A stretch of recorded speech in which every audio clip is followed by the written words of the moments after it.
So guys, mayong buntag sa tanan, saan man kayong sulok ng mundo. Mayong buntag, good morning everyone, good evening. Saan man kayo nakatira. Masaya akong nandito kayo sa channel ko ngayon. Nanonood sa akin na kumakain ng noodles. Let's eat noodles. Fire noodles. Spicy noodles. Fire noodles. Fire in my bag. Huh?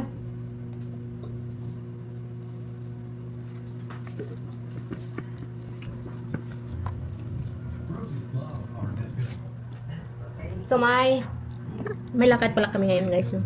Punta kami ng immigration.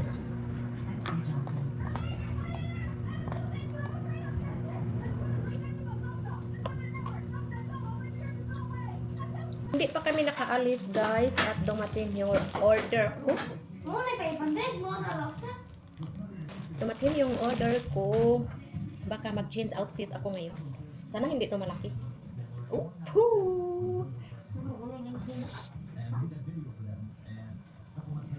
hindi pa kami nakaalis. Dumating yung order ko. Baka mag-change outfit ako ngayon. Magpareha colors akong karsunis. Eh. Paano na siya? 300 kapin. Baka mag-change outfit ako. Kasi bongga to ba? Bongga. O, open ba? Kasi na lang, hindi pa kami nakaalis. Kasi hinintay pa namin yung isang babae na namin i-drop namin sa sa school. Hindi ko to sinabi na accidental talaga to ng kasi pag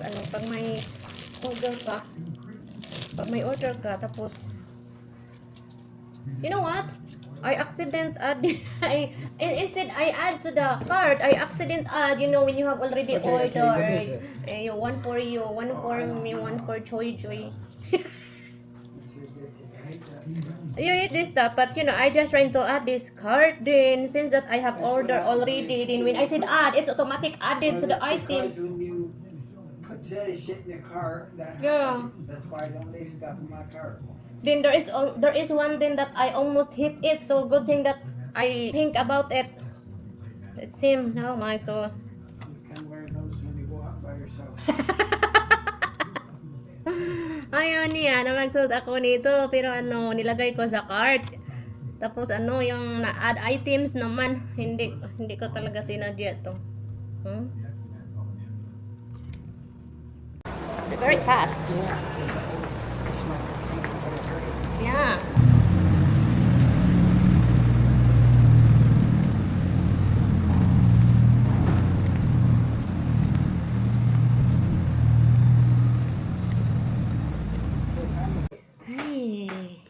Kadarating lang namin galing sa immigration. So wala kami binili guys. Pagkatapos namin doon, it was just like 20 minutes, right? It's very fast because it's lunchtime and nobody's. I think you're the only one there, and then the other two people, only 3 foreigners are there. So wala man. So since na wala naman kami namili doon, usually when we went there, when we're going there, a little bit. I just eat this. Wah. Why wah.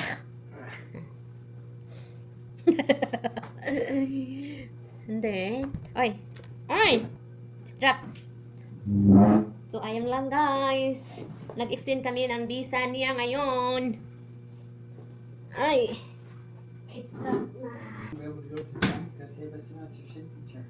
You can't get the money. What bank? I went to the bank. If ever? Yeah. So, let's eat this guys and also this. You eat this, right? No.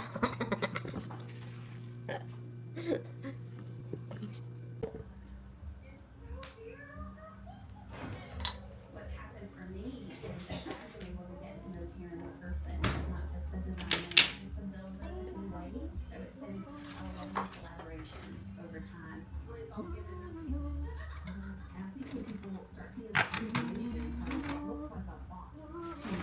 And the project, it's gonna look like a home. It's gonna look like a home. Hey, so he's making. What is that you make?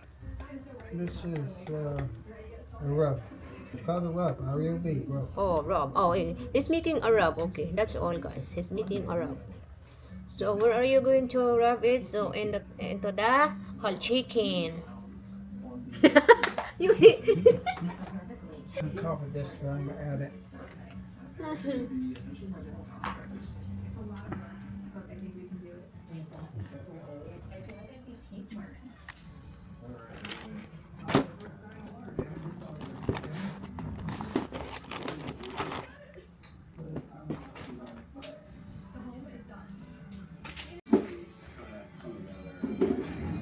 Alright.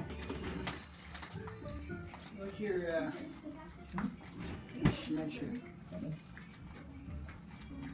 Your ball, thing for smashing. Oh. I need a smasher. That's my chicken.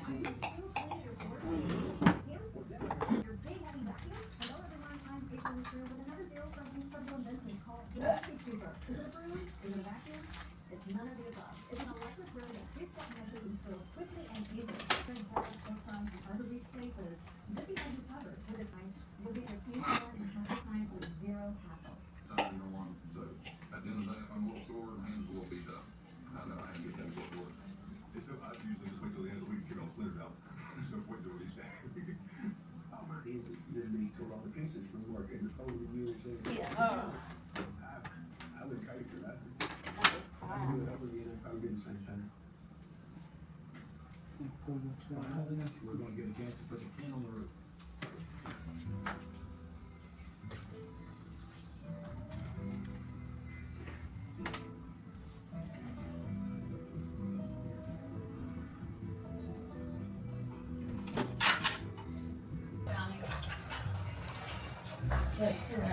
Alam nyo guys, yung sa atin ay hugasan natin yung chicken, pero sa kanila ay pupunasan lang ng tissue.